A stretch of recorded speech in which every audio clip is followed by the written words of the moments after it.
मेरे प्यारे विद्यार्थियों, उर्मिला यादव हिंदी क्लासेस में आपका स्वागत है। आज हम मानवीय करुणा की दिव्य चमक सर्वेश्वर दयाल सक्सेना जी का ये पाठ है, जो कक्षा 10वीं एनसीईआरटी की पाठ्य पुस्तक क्षितिज भाग 2 में संकलित है।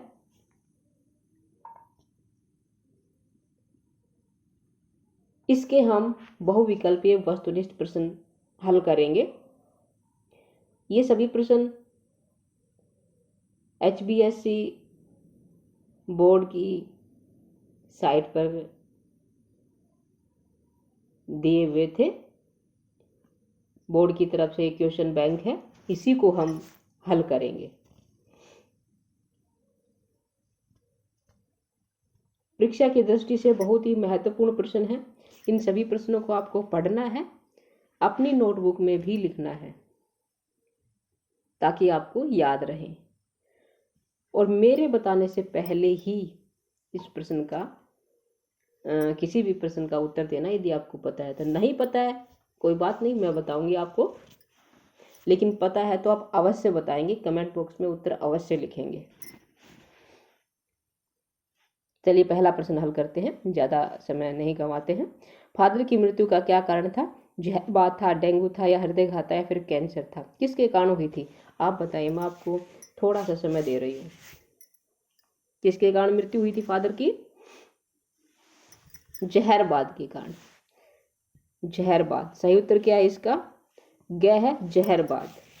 अगला है, फादर का अस्तित्व था, किसमें था उनका अस्तित्व? प्रभु की आस्था में था, प्रभु के आस्था में, या परिवार से अलगाव था? इनमें से कोई नहीं।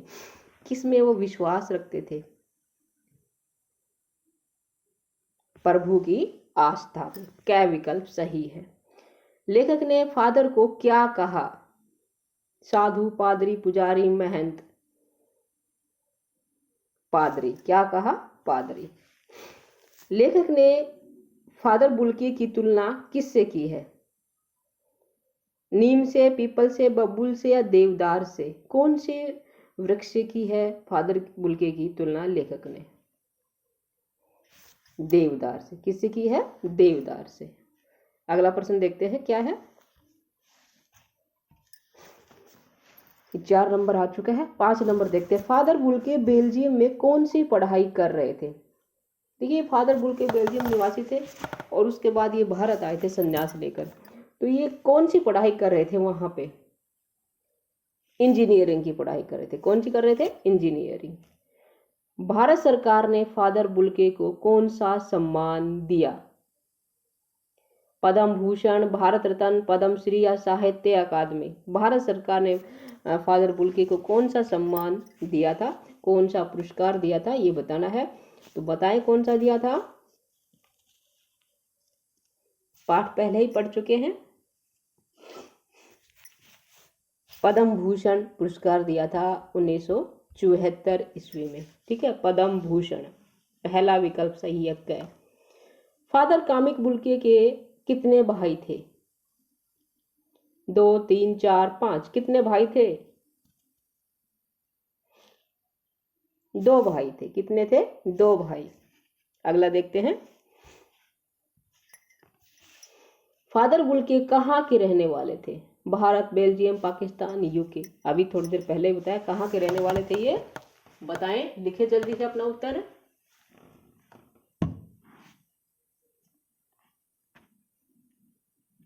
बेल्जियम के रहने वाले थे। फादर बुल्के भारत में कितने वर्ष रहे थे? 27, 47, 53, 73? कितने वर्ष भारत में रहे थे?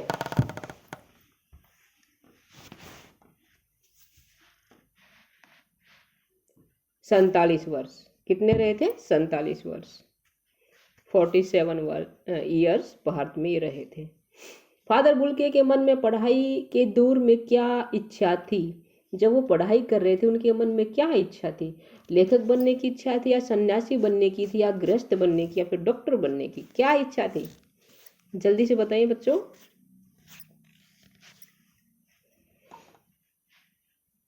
सन्यासी बनने की। क्या थी उनके मन में इच्छा? सन्यासी बनना चाहते थे वो। कामिक बुल्के की साइकिल कहाँ की सड़कों पर चलती दिखाई देने की बात कही है? उनकी साइकिल कहाँ की सड़कों पर चलती थी? लखनऊ, बनारस, इलाहाबाद या कलकत्ता? इलाहाबाद की सड़कों पर। कहाँ की सड़कों पर? इलाहाबाद की सड़कों पर। फादर अपनी माँ की चिट्ठियाँ किस मित्र से को दिखाते थे? फादर भारत आ चुके थे और बेल्जियम से उनकी माँ की चिट्ठियाँ आती थी, और तो वो किसको दिखाते थे? डॉक्टर रघुवंश को, या उदय नारायण को, या डॉक्टर धीरेन्द्र को, या फिर डॉक्टर राम कुमार वर्मा को? किसको दिखाते थे? उनके एक मित्र थे। कौन से वो मित्र थे इनमें से जिसको अपनी माँ की चिट्ठियाँ दिखाते थे? डॉक्टर रघुवंश। कौन थे? डॉक्टर रघुवंश। फादर बुल्के धरती में जा रहे हैं, इस धरती में ऐसे रत्न और पैदा हों, ये कथन किसने कहे? जब फादर की मृत्यु हो गई थी, दफनाया जा रहा था, उस समय किस विद्वान ने ये शब्द कहे थे कि फादर बुल्के धरती में जा रहे हैं, इस धरती में ऐसे रत्न और पैदा हों? ये शब्द किसके हैं? किसके हैं बेटा? फादर पास्कल के। Father pascal. लेखक के अनुसार किस कथा के रहते फादर बुल्के अवश्य याद किए जाएंगे? कौन सी कथा के वजह से फादर को याद किया जाएगा?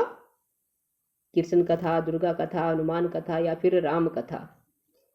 राम कथा। अगला देखते हैं।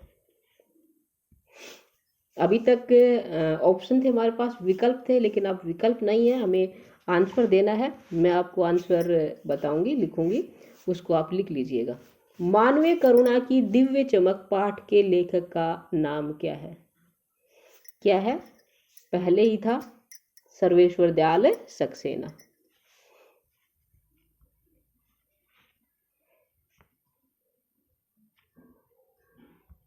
सर्वेश्वर दयाल सक्सेना। ठीक है, सर्वेश्वर दयाल सक्सेना। मानवीय करुणा की दिव्य चमक इस पाठ के लेखक कौन है? सर्वेश्वर दयाल सक्सेना।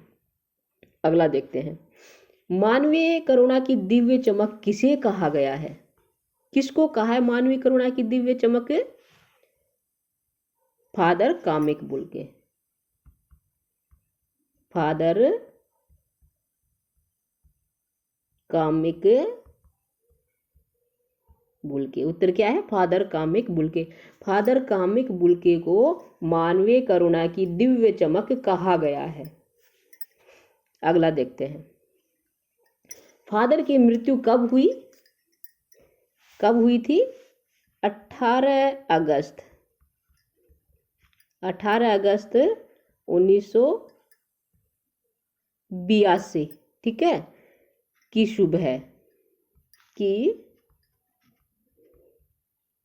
सुबह 10 बजे। 18 अगस्त 1982 की सुबह 10 बजे फादर बुल्के की मृत्यु हो गई।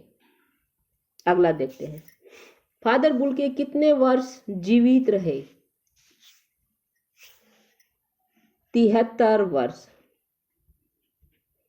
73 वर्ष तक जीवित रहे थे फादर बुल्के। फादर ने इलाहाबाद से एमए किया, उन दिनों हिंदी विभाग के अध्यक्ष कौन थे? जिस समय इलाहाबाद से वो एमए कर रहे थे, उस समय हिंदी विभाग के अध्यक्ष कौन थे, ये बताना है हमें। तो क्या होगा इसका उत्तर? डॉक्टर धीरेन्द्र वर्मा। डॉक्टर धीरेन्द्र वर्मा हिंदी विभाग के अध्यक्ष थे। फादर की आंखें कैसी थी? कैसी आंखें थी उनकी? नीली। फादर की आंखें नीली थी। लेखक का फादर से संबंध कितने वर्षों का था? कितने वर्षों से लेखक फादर को जानते थे? 35 वर्ष। क्या है? 35 वर्ष।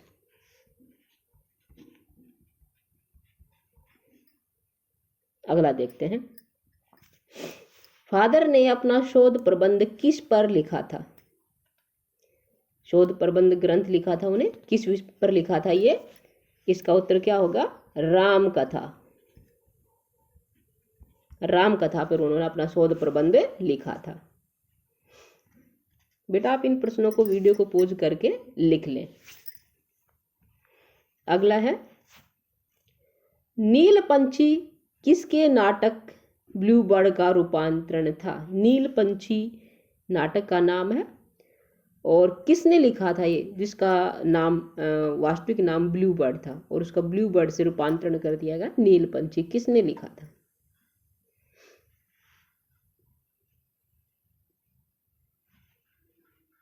मातरलिंग।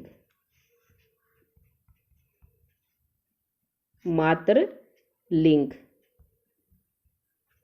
मातरलिंग, ठीक है, मातरलिंग ने लिखा था ये। अगला देखते हैं, फादर के पिता क्या थे? क्या काम करते थे फादर के पिता? ये बताना है। क्या करते थे वो? व्यवसायी थे, व्यवसायी थे, ठीक है, व्यापारी थे।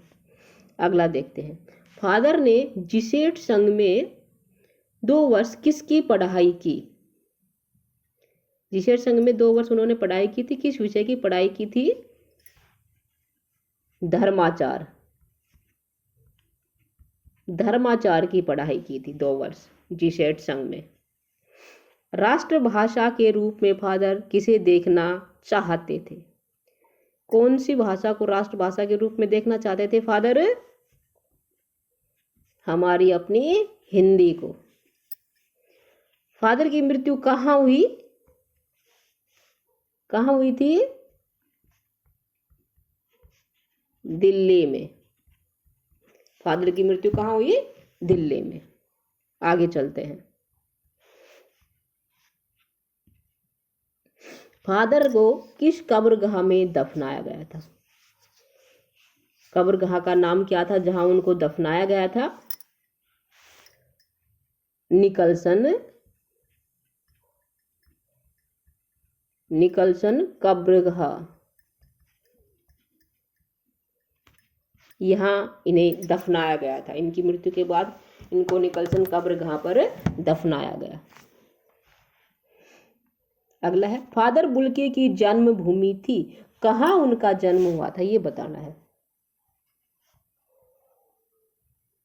रेम्स, कहाँ हुआ था? Reims chapel. एक बार फिर से लिखते बेटा, आपके समझ में आ जाएगा।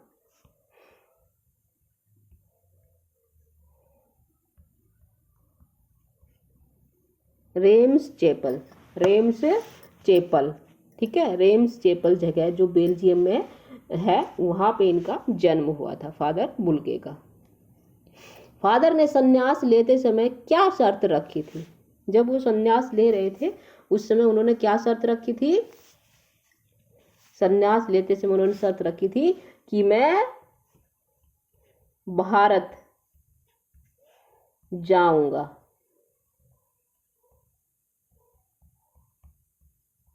कि मैं भारत जाऊंगा। संन्यास लेते समय शर्त रखी थी कि मैं भारत जाऊंगा। फादर ने बीए की पढ़ाई कहाँ से की? बीए उन्होंने कहाँ से किया था? बैचलर ऑफ आर्ट कहाँ से किया था? कलकत्ता से। कलकत्ता से किया था उन्होंने बीए। फादर ने एमए की पढ़ाई कहाँ से की? एमए कहाँ से किया था उन्होंने? इलाहाबाद से।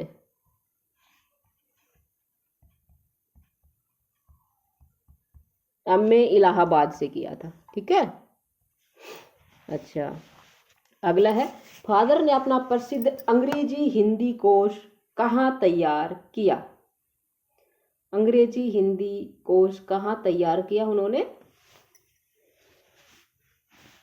ये उन्होंने तैयार किया था, लिख ले बेटा, saint Xavier's, Xavier's, saint Xavier's college में, सेंट जेवियर्स कॉलेज में, ठीक है।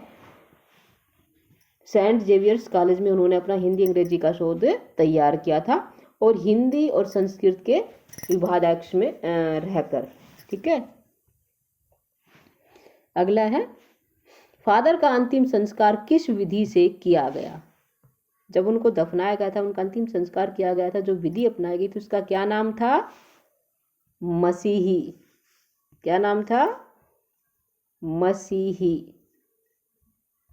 मसीही विधि। मसीही विधि से उन्हें दफनाया गया था। फादर पास्कल कहाँ के रहने वाले थे? रांची। कहाँ रहते थे भारत में आके वो? रांची। अगला है, मानवीय करुणा की दिव्य चमक साहित्य की कौन सी विधा है? कहानी है, नाटक है, संस्मरण है, रेखाचित्र है, क्या है ये? संस्मरण है। क्या है? संस्मरण, ठीक है, संस्मरण है ये। अगला है, उम्र की आखिरी देरी से क्या तात्पर्य है? उम्र की आखिरी देरी यानी कि उम्र के अंतिम समय में, तो क्या हो जाएगा? बुढ़ापा। उम्र की आखिरी देरी का मतलब क्या है? बुढ़ापा। अंतिम प्रश्न है, परिमल क्या है? परिमल, देखिए, एक साहित्यिक संस्था थी। क्या थी? परिमल एक साहित्यिक संस्था, साहित्यिक संस्था थी। इस संस्था में समय समय पर साहित्यिक विचार गोष्ठियां आयोजित होती रहती थी। इसको आप सुन के लिख ले, थोड़ा लंबा हो जाएगा। कि जो परिमल क्या थी? एक साहित्यिक संस्था थी, और इस संस्था में समय समय पर साहित्यिक विचार गोष्ठियां आयोजित होती रहती थी। यानी कि साहित्य से संबंधित, लिटरेचर से संबंधित विद्वानों की गोष्ठियां होती रहती थी। उनका गोष्ठियों का आयोजन किया जाता था। विद्वानों की बैठकें होती रहती थी किसी विषय पर। ये मानवीय करुणा की दिव्य चमक पाठ के वस्तुनिष्ठ प्रश्न है। आपने अच्छे से पढ़े होंगे और इनको आप लिखेंगे भी अवश्य, और अच्छे से याद करके अपनी परीक्षा को सफल बनाएंगे।